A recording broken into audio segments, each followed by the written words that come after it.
Setelah Pilpres 2024 kemarin, Ya, kita lihat perkembangannya saat ini bahwa pemerintah sekarang ini melantik menteri-menteri tidak berdasarkan meritokrasi. Karena masih banyak ditemukan selama perjalanannya menteri-menteri yang masih tidak punya nilai komunikasi yang mereka miliki.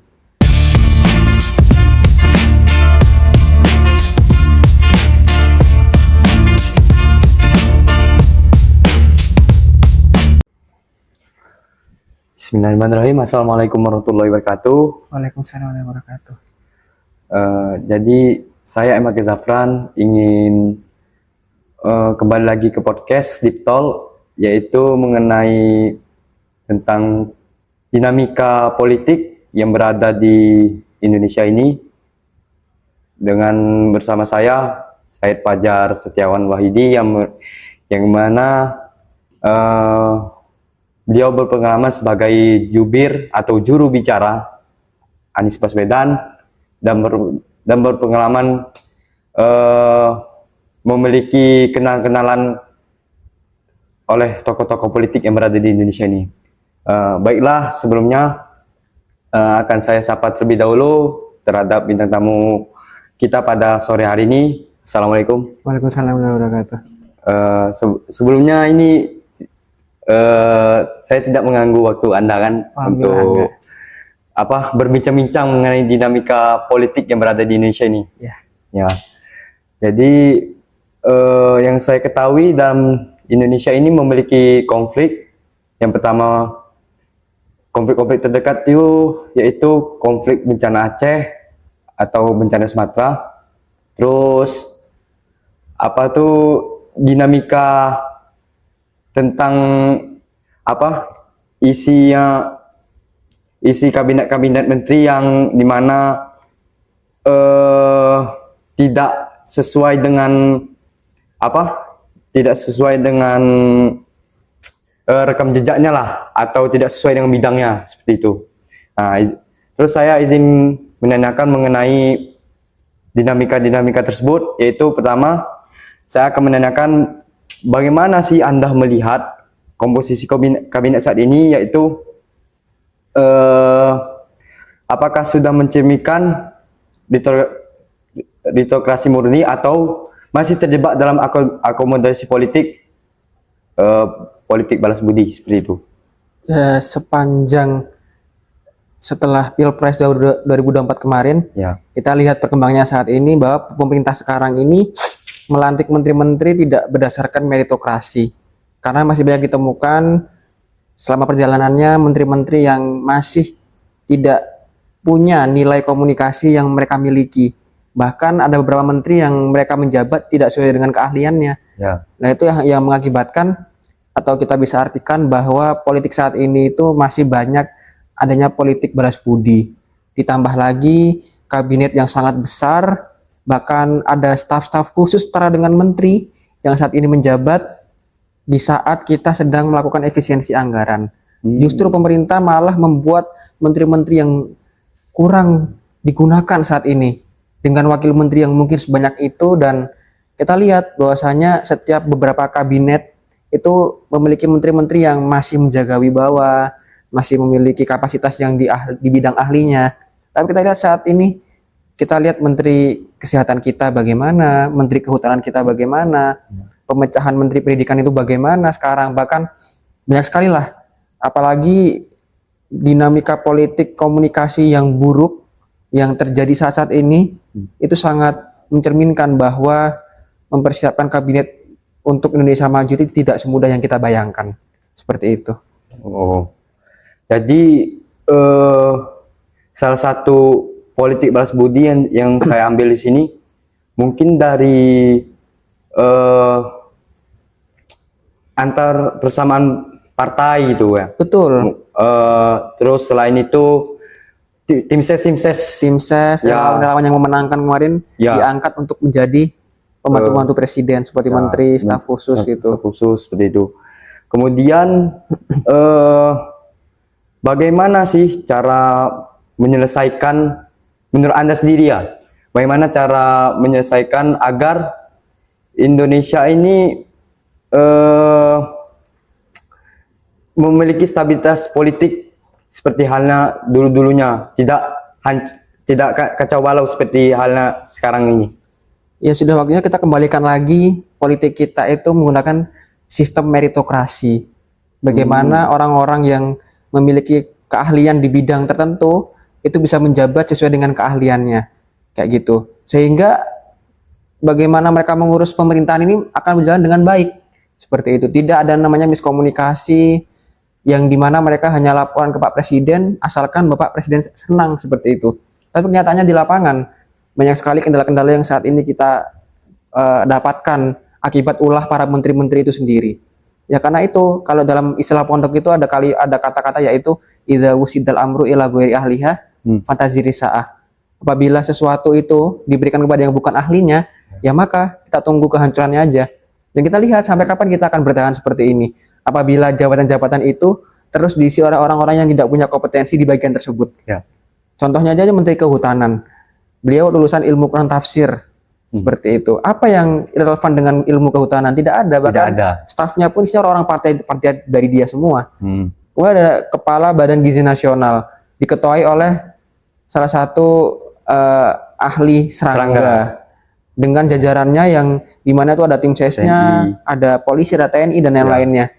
Lantas kita gak heran sampai sekarang jumlah angka keracunan itu makin besar hingga mencapai 20.000 seperti itu. Ya karena apa? Karena kapasitas kompetensi pemerintah saat ini untuk memilih pejabat itu sangat rentan sekali. Dan ini kalau diteruskan, kalau tidak direshuffle dari sekarang, ini sangat berbahaya. Kita tidak akan pernah mencapai Indonesia Emas 2045 kalau pemerintah masih egois untuk bisa menempatkan para ahli menapati tempat-tempat kursi yang telah disediakan, seperti itu. Terus mengenai konflik Sumatera itu, konflik bencana Sumatera, kan kalau saya ketahui itu di konflik bencana Sumatera itu telah meninggalnya orang-orang yang di Sumatera akibat bencana tersebut, yaitu 1.000 lebih bahkan. Iya, 1.000 lebih. Di pertengahan bulan Desember kemarin kalau nggak salah ya. Iya. Di pertengahan bulan Desember kemarin, yang dimana mengapa sih pemerintah tuh ragu menetapkan hal konflik ini sebagai status darurat nasional seperti halnya pas tanah longsor di Aceh pada tahun 2004. Ya kita lihat bahwasanya laporan-laporan yang disampaikan oleh para jajaran menteri ke presiden tidak pernah sampai dengan utuh. Mereka selalu mengabarkan yang baik-baik saja.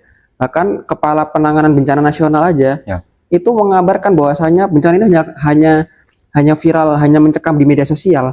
Tapi ternyata kenyataannya ketika para relawan turun, Ferry Irwandi turun, semuanya turun, mereka melihat di lapangan hampir seminggu, 2 pekan sampai tepat sebulan ini, mereka sampai sekarang belum mendapatkan akses makanan, belum ada namanya listrik, dan juga masih minim bantuan logistik. Lah, disinilah pemerintah itu seharusnya hadir lebih cepat, tidak menunggu viral dulu, bukan malah konversi pers untuk klarifikasi, untuk menutupi kebohongan-kebohongan yang lainnya. Kalau pemerintahnya cepat, kalau menterinya bagus, mesti kemarin tertangani dengan cepat.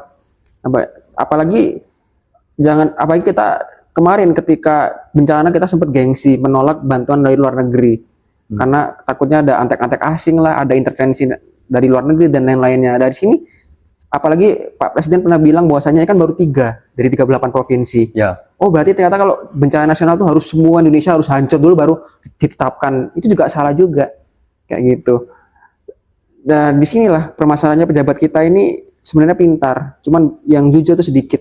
Gitu. Ini kita tahu di Indonesia ini tidak kehabisan orang-orang pintar, tapi kita ini kehabisan orang-orang yang jujur, kayak gitu. Kalau kita selama ini hanya diam melihat kenyataan yang ada di daerah Sumatera sana, saudara-saudara kita yang sedang menderita, tidak memberikan bantuan apa-apa, kita lihat pemerintah juga lambat sekali, baru 2 pekan baru turun, kalah dengan relawan-relawan dan aktivis influencer lainnya.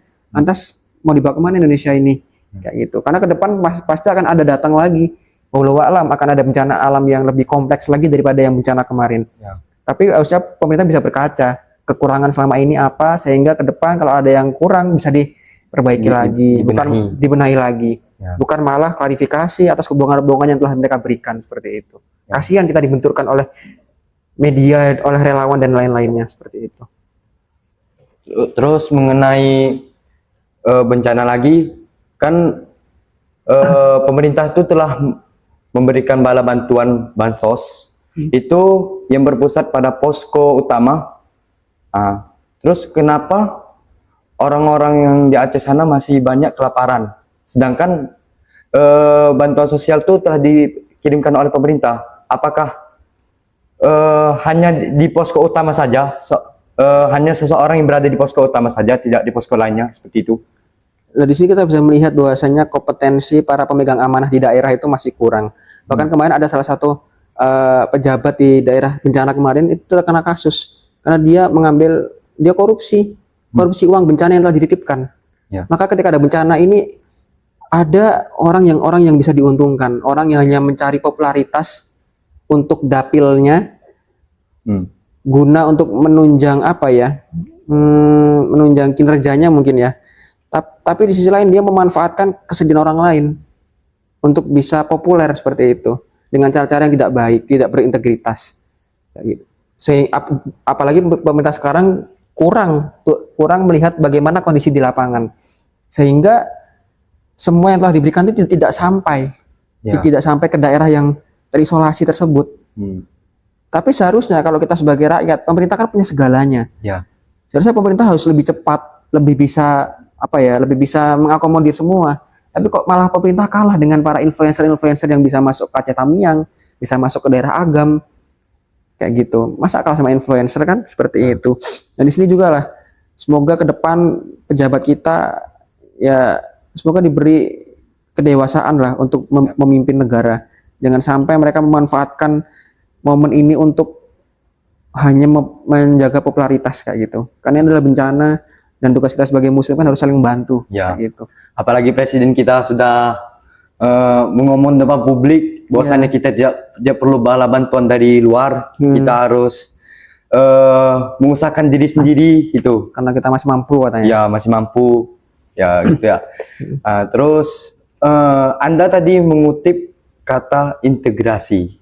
Integritas. Jadi bagaimana menurut Anda sendiri sebagai kita calon pemimpin, amin. Ya, sebagai calon pemimpin agar kedepannya agar kita lebih baik dan berlebih integritas seperti itu. Ya, seorang pemimpin itu adalah seorang leader. Ya. Dia harus menjadi seorang pendidik dan menjadi seorang pengajar seperti itu. Dan pemimpin harus punya dua ini. Pertama punya integritas dan kedua punya etika. Kalau orang itu berintegritas, apa yang dia ucapkan akan sesuai dengan apa yang dia lakukan. Sehingga otomatis dia akan jujur, akan amanah, dan akan bertanggung jawab.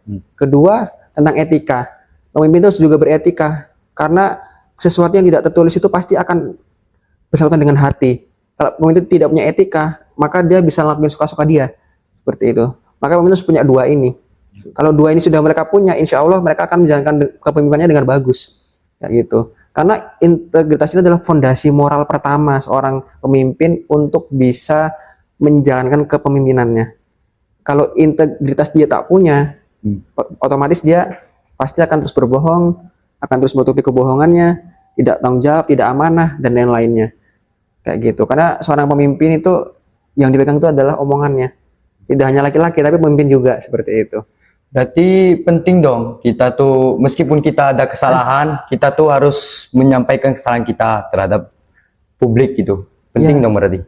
Iya, betul. Emang ya setiap manusia pasti punya salah. Tapi orang akan menilai bagaimana dia mengakui kesalahan tersebut. Di situ kita sebagai rakyat akan respect dan kita akan saling bantu-membantu. Ternyata ketika pemerintah kekurangan apa, kita akan sebagai rakyat bisa membantu. Atau kita menjadi co-kreator, bisa berkolaborasi bersama. Kalau pemerintahnya saling menyembunyikan dan kita saling mengkritik, kita tidak berkolaborasi, ya kita akan terus berhadapan terus sampai nanti siapapun pemimpinnya akan bersih tegang terus dengan pemerintah. Kayak gitu. Kalau pemerintah tetap menutup diri, tidak mau mengakui kesalahannya selama ini dalam kekurangannya, kita akan terus berbenturan seperti itu. Tapi kalau menurut saya sendiri, itu pejabat-pejabat yang menutupi kesalahannya tuh mungkin salah satunya takut dengan dipecat oleh atasannya mungkin seperti itu. Ya dalam sebuah leader di suatu organisasi atau kepemimpinan, bagi mereka yang melakukan kesalahan sudah seharusnya ada evaluasi. Kayak gitu, tidak hanya kabinet, kita yang hidup di kampus saja, yang di organisasi UKM, HMP, kita pasti akan ada evaluasi bulanan, ada tahunan, evaluasi bulanan. Seperti itu. Jangan sampai kita menjadi orang yang NPD, tidak mau disalahkan, hanya narsis sendiri, terus kita menjadi orang yang haus akan pujian dan enggan untuk mengakui kesalahan. Itu kadang susah orang seperti itu. Apalagi dengan kondisi yang sudah pikun, sehingga kadang ngomong A, biasanya ngomong B, sekarang ngomong C, biasanya ngomong D. Kan rakyat akan menilai, oh pemimpin kita ternyata nggak konsisten. Kemarin ngomongnya apa, sekarang ngomongnya apa. Seperti itu. Jadi yang saya ketahui juga, pemimpin kita nih ada juga yang blunder-blunder gitu. Atau yaping. Yaping ya. Nah itu contohnya tuh seperti apa coba? Banyak banget. Dulu ada staf sus presiden, staf kepresidenan tuh Bapak Hasan Nasbi. Dia mengatakan ketika ada media Tempo yang dikasih bangkai kepala babi itu, beliau malah bilang, ya kalau ada kepala babi dimasak aja gitu. Wah, dia penyambung lidah presiden loh. Kok bisa ngomong seperti itu? Kayak gitu. Masih banyak lagi, mungkin Bahlil juga banyak sekali dia. Mulai dari LPG lah dan lain-lainnya. Raja Ampat. Terus sampai kemarin yang katanya lampu akan hidup 93%. Ya, yang di Aceh tuh. Di Aceh ternyata nggak hidup selama seminggu. Sampai sekarang. Jangan kan rakyat, presiden pun udah dibohongin sama dia. Seperti itu. Dan kemarin ketika bencana banyak sekali yang berbicara macam-macam. Yaping banyak banget. Ya termasuk Pak Presiden sendiri yang bilang seperti itu. Kita mampu, nggak butuh bantuan luar negeri. Kita negara besar gitu. Sekarang kemarin ketika kunjungan ke Aceh dia bilang, ya kita gak usah malu-malu lah menolak bantuan. Kalau ada bantuan masuk ya kita terima. Ini kan tidak konsisten dalam berbicara dalam plan seperti itu. Dan banyak sekali yang main tersebut. Kalau disebutin satu-satu ya kayaknya nggak ada habisnya. Nah, itulah akibat karena memimpin dan memilih pejabat itu dari hasil bagi-bagi tersebut. Kayak gitu. Terus apakah gaya komunikasi berkelakar di tengah krisis adalah bentuk hilangnya empati atau sekedar upaya pengalihan isu? Ya, ada beberapa teori yang dimana itu pengalihan isu. Seperti itu. Ketika pemerintah tidak optimal dalam bekerja, ternyata ada isu-isu lain yang menimbun kasus tersebut. Tiba-tiba ada kasus perselingkuhan siapa lah, kayak gitu. Nah di sini kita harus objektif ya teman-teman, jangan sampai kita kalah dengan media. Apalagi sekarang pemerintah yang memegang medianya, maka mereka bisa seenaknya saja mengatur apa yang akan mau disiarkan. Memanipulasi lah gitu. Seperti itu. Maka kita harus pintar-pintar memilih media dan meneliti dan menganalisa. Jangan sampai berita-berita yang tidak penting itu justru malah kita konsumsi sehari-hari. Seperti itu. Terus bagaimana cara biar kita tuh melihat data secara faktual gitu, aktual dan terpercaya seperti itu? Ya, melihat data yang faktual kan ya. Kalau kita melihat data ya kita comparekan saja kubu pro dan kubu kontra. Kita hadapkan semua, terus kita baca beberapa artikel, kita analisa betul nggak gitu. Terus kita observasi apakah ini dari media yang terpercaya atau hanya media bayaran. Nah, sekarang kan banyak banget media akun-akun robot yang dibayar oleh mungkin gak cuma pemerintah, mungkin oposisi juga, buzzer-buzzer bayaran seperti itu. Kita bisa menilai kira-kira berita ini berita kredibilitas atau hanya berita provokasi. Kayak gitu. Kita harus bisa menilai, kita udah dewasa, kita harus bisa membandingkan mana yang benar, mana yang salah. Sehingga kita bisa menyimpulkan, oh ternyata pemerintah seperti ini. Kayak gitu. Apakah kalau dari pemerintah sendiri menurut Anda, apakah ada suatu data, apakah ada peran pemerintah yang menindak apabila memberikan suatu media yang memberikan informasi yang tidak terpercaya seperti itu? Sepanjang ini mungkin apabila ada media yang memberitakan sesuatu yang bohong, biasanya akan di take down videonya. dan di take down dan berita itu akan minta maaf. Dan apabila kalau yang mengungkapkan itu salah satu influencer atau tokoh atau lainnya, itu bisa dikasuskan dengan undang-undang UU ITE dengan pasal-pasal karetnya itu. Tapi ya sebagai negara demokrasi ya, sebagai pemimpin itu harus siap untuk dikritik. Kalau pemimpin nggak siap dikritik, itu bukan pemimpin namanya. Seperti itu. Kita kan itu di negara demokrasi, bukan negara yang otoriter. Walaupun pemimpinnya kan pernah jejak rekam otoriter zaman dulu, seperti itu. Terus kemudian kembali lagi yang bencana Aceh, itu kan seperti yang diketahui media asing juga ikut menyoroti bencana Aceh yang mana bencana terburuk katanya. Apakah peran pemerintah itu menganggap bencana ini sangat remeh seperti itu? Ya, kita lihat statement-statement yang keluar dari para menteri-menteri dan lembaga-lembaga ketika awal bencana ini, kan kita lihat semua kebunderan yang mereka lakukan, bahkan presiden pun juga melihat seperti itu. Ini kan berarti membuktikan bahwa pemerintah itu tidak optimal dalam menjalankan tugasnya. Apalagi ini bencana alam yang hampir menimbulkan korban jiwa 1.000 lebih. Ya, 1.000 lebih. Dengan kasus di 3 provinsi. Dan sampai sekarang masih lambat penanganannya dan masih bahu-membahu nih antara rakyat, relawan, TNI, dan juga pemerintah. Tapi kan pemerintah harus lebih hadir lebih dulu. Seperti itu. Belum lagi yang hilang-hilang ya. Mereka tidak bergerak cepat, sehingga mereka yang masih bisa diselamatkan di hari pertama, kedua, ketiga, atau disebut dengan golden time itu belum diselamatkan. Kasihan gitu. Berarti termasuk meremehkan lah gitu pemerintah. Iya. Oh, seperti itu. Kemudian saya melihat Anda membawa buku. Jejak Perubahan itu mengenai apa aja isinya? Oh, ini buku saya. Buku pertama, Jejak Perubahan, Perjalanan Menemukan Jati Diri Bangsa. Ini saya tulis pertama untuk bagaimana Mahasantri Unida ini bisa menjadi pemimpin yang idealis nanti ketika menjadi pemimpin suatu saat nanti, siapapun itu. Dan apabila kita turun nanti mengabdi kepada masyarakat, akan banyak tantangan, akan banyak cobaan, maka kita harus bersyukur dan harus mencari jalan agar kita bisa memberikan perubahan ke dalamnya. Dan di sini saya tuliskan pengalaman saya ketika saya di politik 4 tahun ini bersama Bapak Anies Baswedan. Perjalanan bagaimana saya memilih beliau, bagaimana beliau memberikan motivasi, edukasi, dan dedikasinya selama 10-15 tahun terakhir ini. Mulai dari beliau jadi rektor, jadi gubernur, sampai jadi calon presiden. Ada nilai-nilai etika, moral, dan politik yang harus kita ambil, karena etika itu tidak tertulis, tapi kita harus menjalankan itu. Kalau kita tidak beretika, maka bagaimana langkah politik kita ke depan?